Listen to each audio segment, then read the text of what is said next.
உங்கள் வாழ்வில் காதலுக்கான பிரச்சனையா, கல்யாணத்தில் பிரச்சனையா, வேலைக்கான பிரச்சனையா? 11 நாட்களில் தீர்வு காண அணுகவும் மாரியம்மன் ஜோதிடம். தொடர்புக்கு 9908165856. Jayachandran Gold and Diamonds, now at Palikatnai. பூமிக்கு எந்த வகையிலும் சம்பந்தம் இல்லாத ஒரு ஜீவராசி இருக்குதுன்னா அது மனிதர்கள்.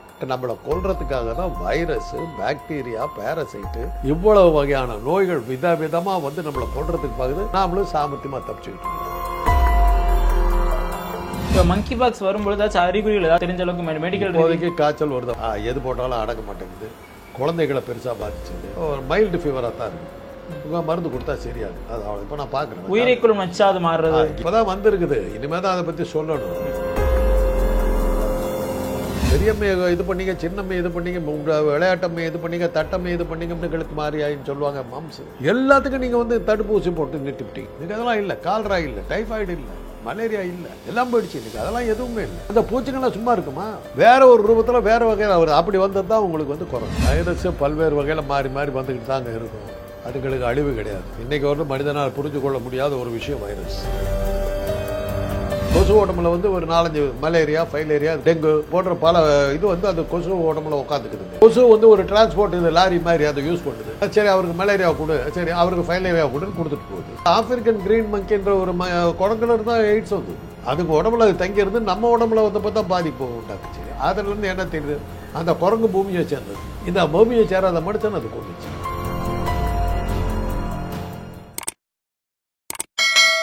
ஏரோட் சேனலுக்கு வணக்கம். இன்று நம்மளோட காந்தராஜ் அவர்கள் இணைந்துள்ளார்கள். வணக்கம் சார்.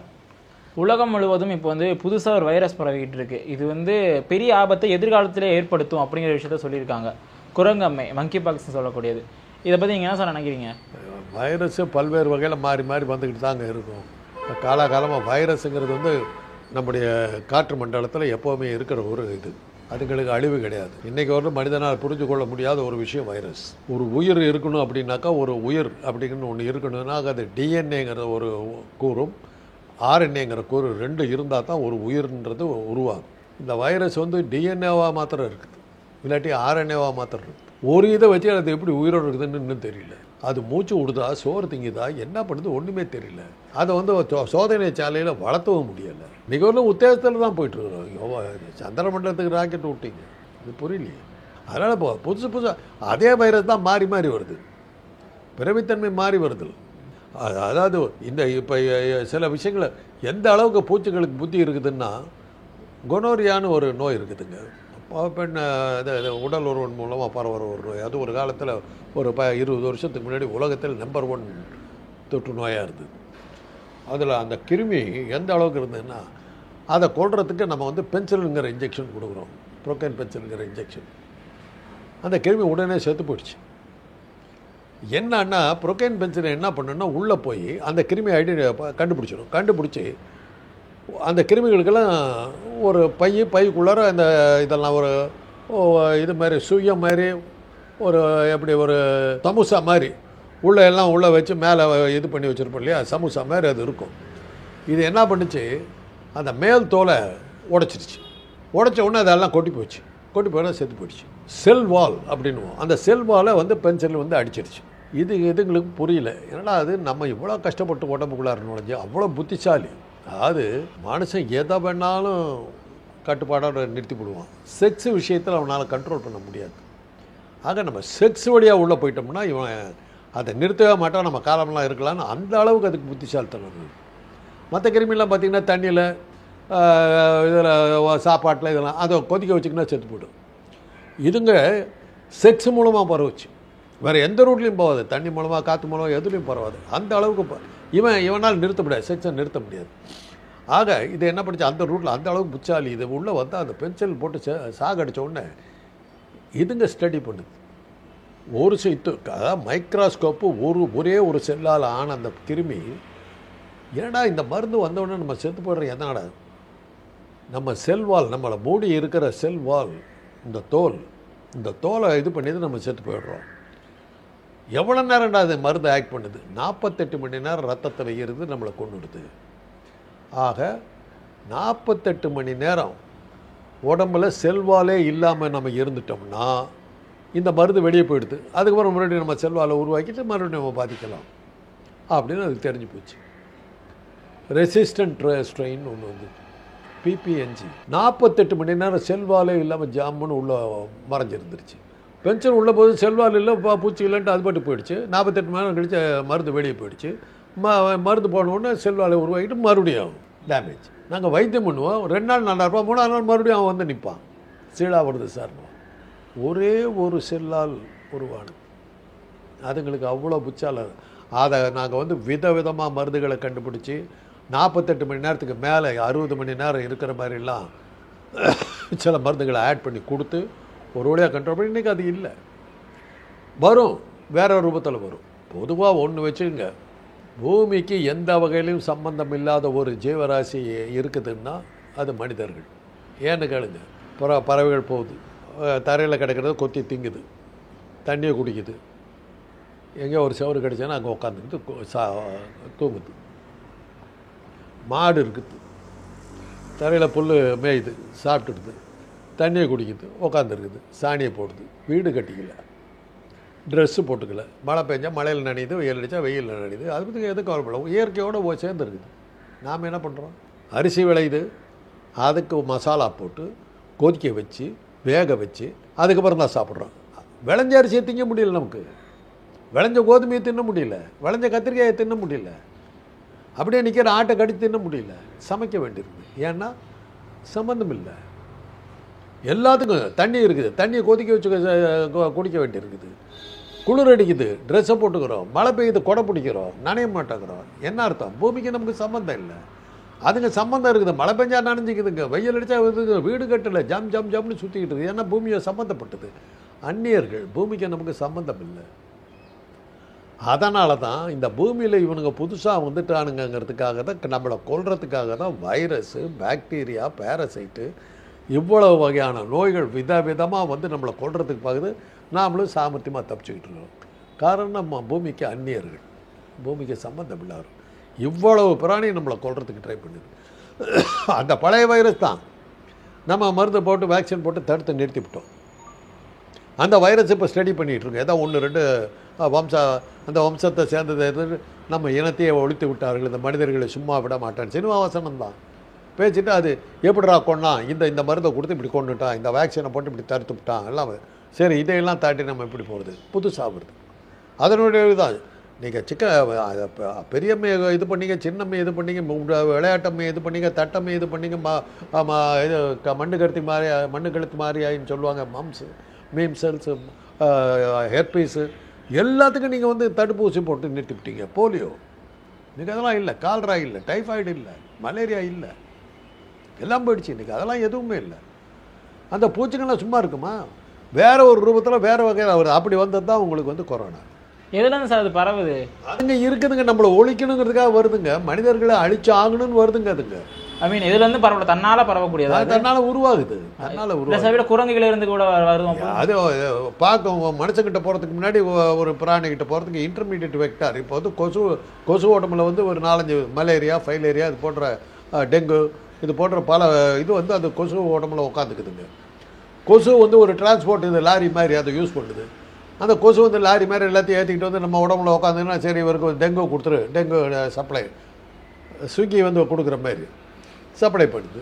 அது சரி அவருக்கு மலேரியா கொடு, சரி அவருக்கு ஃபைலேரியா கொடுன்னு கொடுத்துட்டு போகுது. Transport vectors. அது மாதிரி குரங்குகள், எய்ட்ஸுக்கு வந்து ஆப்பிரிக்கன் கிரீன் மங்கின்ற ஒரு குரங்குல இருந்தால் எய்ட்ஸ் வந்தது. அப்படி தான் வந்தது அந்த குரங்கு. அப்புறம் வந்து அந்த குரங்குகளுக்கு ஒன்றுமே ஆகலை, அதுக்கு உடம்புல அது தங்கியிருந்து நம்ம உடம்புல வந்தப்போ தான் பாதிப்பு உண்டாக்குச்சு. அதிலேருந்து என்ன தெரியுது, அந்த குரங்கு பூமியை சேர்ந்தது, இந்த பூமியை சேராத மனுஷன் அது கொண்டுச்சு. இப்போ இந்த குரங்கம்மையும் விலங்குகள் எதுவும் பண்ணாத, மனிதர்கள் மட்டும் தான் தாக்கும். பல நோய் கிருமிகள் அப்படி தாங்க இருக்குது, விலங்குகளை ஒன்றுமே பண்ணுறது இல்லை. இப்போ கொரோனா வந்து எத்தனை மாடு செத்துச்சு, ஒரு சில சிங்கங்களுக்கு தாக்கப்படுச்சு, இறக்கலாம். ஒரு சில சிங்கங்களுக்கு இருந்தது, அது என்னாச்சு, போயிடுச்சு, அவ்வளோதான். எந்த வேற ஜீவராசியும் சாவலைங்க. கால்ரா வந்து எத்தனை இது சேர்த்துச்சு, அதுங்களுக்குன்னு வர நோய்கள் இருக்குது, கோமாரி நோய், இது மாதிரி சில நோய்கள் இருக்குது, அதில் தான் அதுங்க சாகும். இப்போ இந்த குரங்கம்மைங்கிறது எப்படி சார் பரவக்கூடியதுன்னா, கொரோனாங்கிறது வந்து மாஸ்க்லாம் போடுங்க, காற்றின் வழி பரவுதுன்னு சொல்கிறாங்க. இந்த குரங்கம்மை எதுலேருந்து பரவக்கூடியது, எப்படி சார் தெரியாது. இப்போ தான் வந்துருக்குது, பார்க்கணும், பார்த்தா தெரியும். நான் இப்போ தான் கேஸுகள் வர ஆரம்பிச்சிருக்குது, இது எப்படி வருதுங்கிறதெல்லாம் பார்க்கணும். எனக்கு விவரம் தெரிஞ்சு கொரோனா ஒரு நோய்க்கு தான் வந்த உடனே தடுப்பூசி போட்டாலும் வரும், அதுக்கு செகண்ட் டோஸ் போடணும், அப்பவும் வரும், பூஸ்டர் டோஸ் போடணும்னு 3 வகையான மருந்து விற்றானுங்க. ஏன்னா அதை உருவாக்குறது நாமளே. அதில் நம்மளே இப்போ பல பேர் இறந்த பிறகு தான் கொஞ்சம் பயம் வந்துட்டோம். பெரிய ஆள்லாம் இறக்க ஆரம்பிச்ச பிறகு தான் உடனடியாக நல்ல கொள்ளை, பெரிய கொள்ளை, வேக்சின்ற பேரில் கொள்ளை அடித்து பிச்சு வந்துட்டேன். நீங்கள் உலக பொருளாதாரத்தை அதானுங்கள் இது பண்ணிடுச்சு. இப்போ சராசரியாக வைரஸ் பரவுதுன்னா ஒரு காலகட்டம் எடுத்துக்கொள்ளுமா சார்? எந்த அளவு காலம் எடுத்துக்கொள்ளும் தடுப்பூசி? வைரஸுடைய வீரியத்தை பொறுத்தது. இப்போ கொரோனாங்கிறது 1 வருஷத்துக்குள்ள கண்டுபிடிச்சிட்டாங்க. நீங்கள் உங்களோட 1 வருஷத்துக்குள்ளார கண்டுபிடிச்சது தாங்க சந்தேகமாக வந்தது. கொரோனா வந்ததுக்கு இன்னைக்கு தான் இந்த 3 வருஷம் ஆச்சு. இப்போ தான் உங்களுக்கு தடுப்பூசியே வந்திருக்கணும். சராசரியாக 3 வருஷம் எடுத்துக்குமா?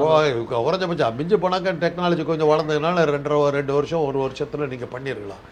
கொரோனா வருது, அடுத்த வாரமே தடுப்பூசி ரெடியாக இருக்குங்கிறாங்க. எப்படி அது இருந்தது? அந்த வைரஸால் உண்டாகுதுங்கிறது தெரியறதுக்கு 1 வருஷம் ஆகும். அந்த வைரஸுடைய தன்மையெல்லாம் கண்டுபிடிக்கிறதுக்கு 6 மாதம் ஆகும். தன்மையெல்லாம் கண்டுபிடிச்சதுக்கு பிறகு அந்த நச்சுத்தன்மையை ஒழிக்கிறதுக்கான ஒரு மருந்து கண்டுபிடிக்கிறது ஒரு 6 மாதம் ஆகும். 2 வருஷம் இல்லாமல் எப்படி முடியும்? கொரோனா இன்னைக்கு காலையில் வருது, சாயந்தரம் மருந்து கடையில் சார் வேக்சின் இருக்குது போட்டுங்க சார். சரி போட்டுக்கிட்டேன் சார். அது ஒன்று பார்த்தாது சார், 1 மாதம் கழிச்சு மறுபடியும் இன்னொன்று போடுங்க சார். ஜனங்க போட்டாங்க. அப்போவும் வந்தது பூஸ்டர் போடுங்க. அப்போ புரிஞ்சுக்கிட்டாங்க ஏமாற்று வேலை பண்ணுறாங்க. பூஸ்டர் டோஸ் யாரும் போட்டுக்கல, ஃபெயிலியர். இப்போ கொரோனாங்கிறது அதுவாக போனதான் தடுப்பூசி காரணம் அல்ல சார். அதுக்கு சில விஷயங்கள்லாம் நம்ம வெளியே சொல்லக்கூடாது, தொடர்பு படுத்திக்காதீங்க. நான் சொல்கிறத கேட்டு. ஜின்பிங்குங்கிற சீன பிரதமர் வந்தார், மகாபலிபுரத்தில் மோடி பார்த்துட்டு பேசிட்டு போனார். அகமதாபாத்துக்கு ட்ரம்ப் வந்தார், மோடி பார்த்து பேசிட்டு போனார். 2 மாதம் கழித்து சைனாவிலிருந்து கொரோனா வருது. அமெரிக்கா பெரிதாக பாதிக்கப்படுது, ஐரோப்பா பெரிதாக பாதிக்கப்படுது, இந்தியா பெரிதாக பாதிக்கப்படுது. அதுக்கு ஏதாவது தொடர்பு கேட்காதீங்க, தெரியாது. இந்த வேக்சின் யாரா செஞ்சு வச்சானாங்க? பில் கேட்ஸ் அவர் செஞ்சு வச்சாருங்க. அவருக்கு எப்படி தெரியும் இந்த வைரஸ் வருது? அவர் எப்படி அவ்வளோ ரெடியாக இருந்தார்? இந்த கேள்வியெல்லாம் கேட்டப்போ தான் மாட்டிக்கிட்டார். Man-made virus. பொருளாதாரத்தில் அடிபட்டு விழுந்தாங்க.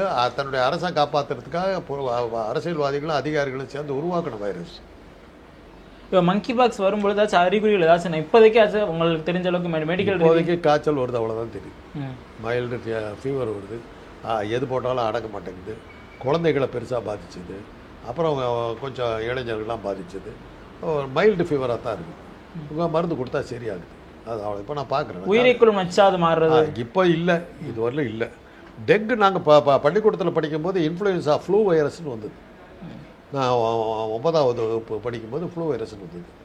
அதுதான் நாங்கள் கேள்விப்பட்டதில் ஃபஸ்ட்டு வைரல். அது உலகம் முழுவதும் விடுமுறை விட்டாங்க, சினிமாலாம் மூடிட்டாங்க. எப்படி கொரோனாவுக்கு என்ன பண்ணாங்க அதுமாதிரி எல்லாம் மூடினாங்க. மூடி எல்லாம் பண்ணி பள்ளிக்கூடத்தில் லீவ் விட்டாங்க. பட் அதுக்கு மருந்து கொடுத்தா சரியாக போச்சு. வேக்சின் இன்றைக்கு வரலும் கண்டுபிடிக்கல. ஃப்ளூக்கு இன்றைக்கு வரலும் கண்டுபிடிக்கல. இப்போ கோவிடுக்கு சொல்லப்போனால் ஒரு சில தட்பவெப்பநிலை கூட காரணமாக இருக்குது. ஐ மீன் அதில் இருந்தால் மக்கள் பாதிக்கப்படும். வைராலஜிங்கிறது 5 வருஷம் படிக்கிற ஒரு கோர்ஸ். இப்போ தான் வந்திருக்குது. இனிமேல் தான் அதை பற்றி சொல்லணும். அவசரப்பட்டு சொல்ல முடியாது. இதுக்கு எப்படியும் இனிமேல் தான் சொல்லணும். உடனே சொன்னான்னா பொய்ன்னு அர்த்தம். முதல்ல அந்த வைரஸை கண்டுபிடிக்கணும். மங்கி பாக்ஸ் அங்கே இருக்குங்கிறது கடைசியில் பாகிஸ்தானில் வேறு 10 பேர் சொல்லிக்கிட்டு இருக்காங்க. இவனா விட்டுக்கிட்டு இருக்கான். பன்னி காய்ச்சல்னு ஒன்று சொன்னாங்க. எங்கே போச்சு? திருநெல்வேலி தான் மிக அதிகமாக இருக்குதுன்னாங்க. திருநெல்வேலி எத்தனை பேர் செத்து போயிட்டாங்க? அவங்கவுங்க ஆளாளுக்கு ஒன்று சொல்லுவாங்க. ஆதாரபூர்வமான வேலை இல்லை. ஆதாரம் என்ன? இஷ்டத்துக்கு நம்ம கதை விட்டு போகிறதுக்கு இதுக்கெல்லாம் ஆதாரம் நீங்கள் காட்டணும்.